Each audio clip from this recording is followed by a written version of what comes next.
आदाब, नमस्कार, सत श्री अकाल दोस्तों। आप देख रहे हो आर के मेवात न्यूज। और दोस्तों पता होगा कि बीजेपी ने 41 उम्मीदवारों का नाम घोषित कर दिया है, उन्हें टिकट दे दिया है।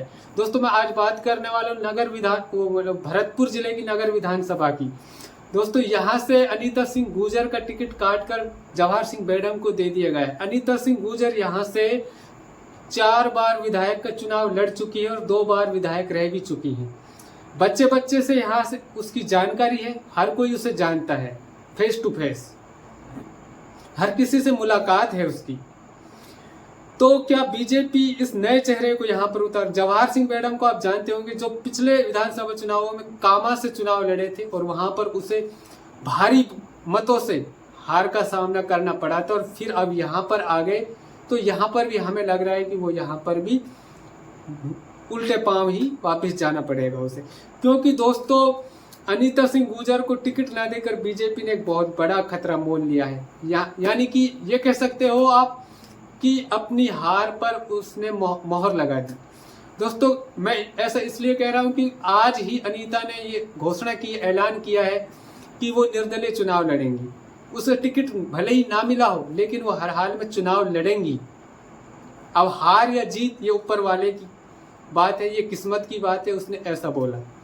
तो अगर अनीता सिंह चुनाव लड़ती है तो क्या बीजेपी अपना टिकट निकाल पाएगी? क्या बीजेपी की ये रणनीति यहाँ पर सक्सेस हो पाएगी? मुझे नहीं लगता। आपको क्या लगता है कमेंट में जरूर बताना। अनीता सिंह गुर्जर का गांव सुंदरावली है, उसमें काफी वोटें हैं, 8-10 हजार वोट हैं, पूरा गांव उसके साथ है और भी गुर्जर समाज उसके साथ है, बाहर अन्य समाज भी उसके साथ है। कम से कम आप ज़्यादा नहीं तो कम से कम 20 या 30 हजार वोटों के बीच में वो वोट काटेगी। तो क्या बीजेपी जीत पाएगी? आप हमें कमेंट में ज़रूर बताएं। मोदी का ये फंडा सक्सेस नहीं होने वाला है राजस्थान में, क्योंकि उन्होंने शुरुआत ही बहुत घटिया की है, गलत की है। वसुंधरा को किनारे कर उसको अलग कर सीएम चेहरा हटाकर ही उसका बहुत बड़ी भूल की है। मोदी ये सोचते हैं कि मेरे चेहरे पर वोट मिलेगी, लेकिन भाई अपने अपने इलाके में हर किसी की अपनी अपनी वो होती है। हर जगह मोदी चलने वाला नहीं है। यहाँ राजस्थान में वसुंधरा है बीजेपी के अंदर। यहाँ मोदी को नहीं मानते इतना जितना वसुंधरा को मानते हैं। तो वसुंधरा को भी अभी पहली लिस्ट में कोई टिकट नहीं मिला है। और जो अनीता सिंह है वो वसुंधरा के खेमे से ही आती है।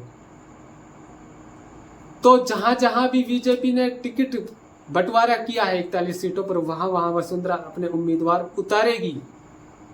और ये स्पष्ट है दोस्तों, वहीं पर बीजेपी की हार होगी। तो जवाहर सिंह बेडम अनीता को मनाने के लिए गए, लेकिन उसको निराश होकर उल्टे पांव वापस आना पड़ा। अनीता ने साफ इनकार कर दिया कि पार्टी ने उसे धोखा दिया है, धोखे में रखा है। मैंने पार्टी से पूछा था पहले, अगर मुझे टिकट नहीं देना है तो मुझे अभी बता दो, लेकिन उन्होंने बोला था कि आपने इस पार्टी के लिए बहुत कुछ किया है, हम आपको आगे बढ़ाएंगे।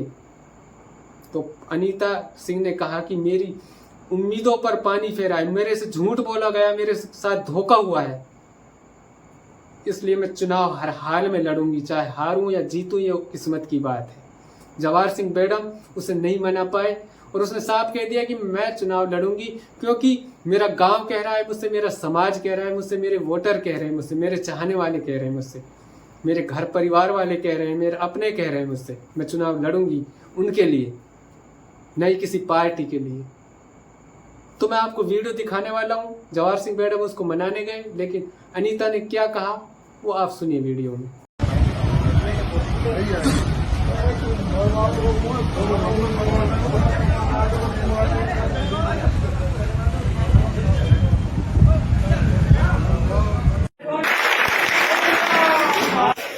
लेकिन मेरे को कोई ऐसी जानकारी नहीं थी।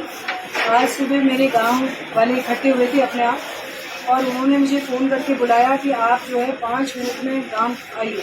तो मैं वहाँ चली गई, देखा तो पूरा गांव वहाँ पर खड़ा था, और गांव खड़ा था। तो मैंने सबसे पूछा कि भाई आदेश करो। तो उन्होंने कहा कि भाई आपने इस पार्टी को बढ़ाने में और इसकी सेवा करने में कहीं कोई कसर नहीं छोड़ी है। आज हमारे गांव का नाम आपके नाम से है। सुंदरावली को लोग इसलिए जानते हैं कि यहाँ के विधायक है, यहाँ के एमपी रहे हैं। राजनीतिक हमारा काम है। अगर आज आपको टिकट नहीं मिला और हम चुनाव यहाँ से नहीं लड़े, जीते नहीं, तो हमारे गांव की जो खुशबू है उसमें कमी आएगी। और हम सब आपसे कहना चाहते हैं कि पूरा सुंदरावली गांव ये चाहता है कि अब तक आपने पार्टियों से चुनाव लड़े होंगे, इस बार आप हमारे गांव की तरफ से चुनाव लड़ो, ये हमारा आपको आदेश है। आप सब जानते हैं कि राम से और गांव से बड़ी कोई चीज नहीं है। मैं मेरे गांव में, क्योंकि आज तक मैं जो भी राजनीति में चली हूँ, बड़ी हूँ, मेरे गांव ने हमेशा मेरा साथ दिया है और मुझे आगे बढ़ाया है। चाहे मैंने जिला प्रमुख का चुनाव लड़ा या मैंने प्रधानी का लड़ा या 4 मैंने विधायकों के चुनाव लड़े, हमेशा जो है मुझे मेरे गांव ने साथ दिया है। मेरा परिवार है और मैं उनकी बात को इनकार नहीं कर सकती थी। तो मैंने उनसे कहा है कि आप जैसा कहेंगे मैं वैसा करूंगी, क्योंकि फोन के द्वारा भी जिस दिन ये टिकट हुआ था उस दिन मेरे ख्याल से कोई 4 और 5 हजार फोन एक दिन में आए थे, जिसमें से मेरे ख्याल से मैं तो कोई 700-800 ही फोन उठाए होंगे, लेकिन मेरा फोन जो है बिल्कुल हाई सा हो गया था। और मैंने जितने भी फोन उठाए, जिनसे भी बात करी, और मेरे कार्यकर्ताओं के, मेरे परिवार के, मेरा बेटा है इसके, मेरे हस्बैंड के, हमारे सब लोगों के जो है फोन पूरी तरह बना रहे थे। और सारे क्षेत्र का ये मन था कि जिसने इस पार्टी को बढ़ाया, जिसने इस पार्टी को यहाँ तक पहुँचाया, उसका टिकट काटकर पार्टी ने बहुत गलत काम किया। मैं भी कहना चाहती हूँ, मैंने इस पार्टी के लिए अपना पूरा जीवन लगा दिया। मैं जिला प्रमुख जब बनी थी तो मैं कांग्रेस की टिकट पे बनी थी और इंडिपेंडेंट जिला प्रमुख। उस समय पार्टी ने मुझसे कहा था कि पार्टी आपका ख्याल रखेगी, आप पार्टी में आइए। और मैं ये भी नहीं कह सकती कि पार्टी ने क्या लिया, पार्टी ने दिया। लेकिन अभी 2 महीने पहले मैं पार्टी के शीर्ष नेतृत्व से मिली और मैंने उनसे कहा कि भाई साहब बताइए, मुझे चुनाव आप लड़ाएंगे नहीं लड़ाएंगे? अगर नहीं भी लड़ाना है तो भाई साहब मैं बहुत अनुशासित कार्यकर्ता हूँ, मुझे कोई दिक्कत नहीं है, आप मुझे आज कह दो ताकि मेरे कार्यकर्ताओं को और हमको उस समय दुख लगे। तो मुझे उन्होंने कहा कि जिस पेड़ को मैंने लगाया है, जिस पौधे को हमने लगाया है, उसको हम आगे बढ़ाएंगे, वो आपका टिकट। जैसे कि मैडम आप भावुक हो रही हैं और आपका भावुक होना बिल्कुल स्वाभाविक है, क्योंकि नगर की जनता बोल रही है कि अनीता को टिकट नहीं मिला तो हम वोट नहीं देंगे बीजेपी पार्टी के लिए। तो आज उस जनता के लिए आप क्या कहना चाहेंगे? मैं जनता से कहना चाहती हूँ कि जनता जो कहेगी वो मैं करूँगी। मेरी जनता ने आज मुझे कहा है, सबने इकट्ठा होके, कि आपको चुनाव लड़ना है, मैं चुनाव लड़ूंगी। कहते ना कि किंचित में नहीं भयभीत, हार में या जीत, जो भी मिलेगा इस पद पर, संघर्ष के पद पर मैं चलती हूँ। मैडम आप पार्टी से जुड़े रहे हैं, सबसे बड़ी बात यह है कि अगर पार्टी बाद में कोई दबाव देती है, पद का कोई लालच देती है, तो अनीता सिंह जी फिर क्या देखिए, करेंगे? आप मैं ये कहना चाहती हूँ कि आप भी परिवार वाले आदमी है। सबसे पहले आदमी का परिवार और उसका काम और उसके लोग, मुझे इन्हीं के साथ जीना है, इन्हीं के साथ रहना है। मैं इनकी बात का अक्षर से पालन करूंगी।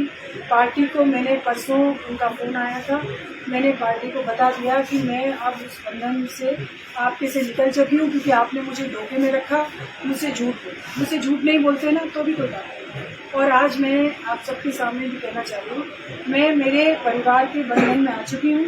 मेरा परिवार मुझे चुनाव लड़ाएगा तो मैं चुनाव लड़ूंगा। अभी जवाहर सिंह पार्टी है, क्या बात है? मैडम पार्टी को छोड़कर आप दूसरी पार्टी ज्वाइन करोगे या निर्दलीय लड़ोगे? वैसे मैंने अभी ये सब आपको मैं तय नहीं करके बता सकती, क्योंकि अभी तो आज में ही तो सब कुछ हुआ है।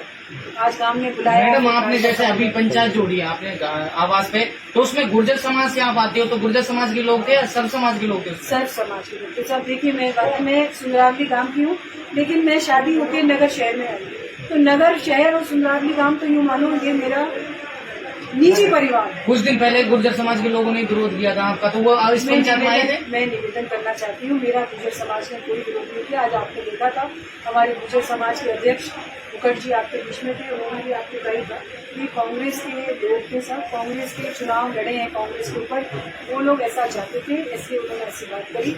मैं आप सबसे कहना चाहती हूँ कि हर स्थिति में मेरे लोग मेरे साथ खड़े हैं और मैं उनके साथ खड़ी हूँ। बीजेपी प्रत्याशी जवाहर सिंह बेडम ने अभी एक बयान दिया था मीडिया को कि मैं उनको मनाऊंगा जा करके, और आज वो आपके घर पे भी आए हैं, घर पे भी क्या आए हैं, बातचीत आपने अभी क्या आपसे बातचीत हुई है? मेरे से कोई उन्होंने फोन पे कोई टाइम नहीं लिया था।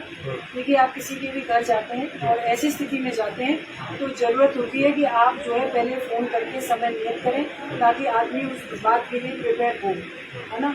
उन्होंने मुझसे कोई टाइम नहीं लिया। मुझे ऐसा लगता है कि उनको कहीं जानकारी मिल गई थी कि वहाँ पर गांव के लोग हैं और ऐसे ऐसे सब बीजेपी के कार्यकर्ता वहाँ इकट्ठे हो रहे हैं, तो वो जो है जबरदस्ती आ रहे थे। तो मैंने उनसे हाथ जोड़ के निवेदन किया था कि भाई साहब जो भी बात करें, मेरी निजी बात हो रही है, जो भी बात करें आप 1-1.5 घंटे बाद आए, मैं जरूर बात करूँगी। आप 1-1-2 घंटे बाद आएंगे तो वो जो क्या कहना चाहते हैं मैं नहीं जानती। किस एनर्जी को लेकर आप ये सवाल करना चाहते हैं?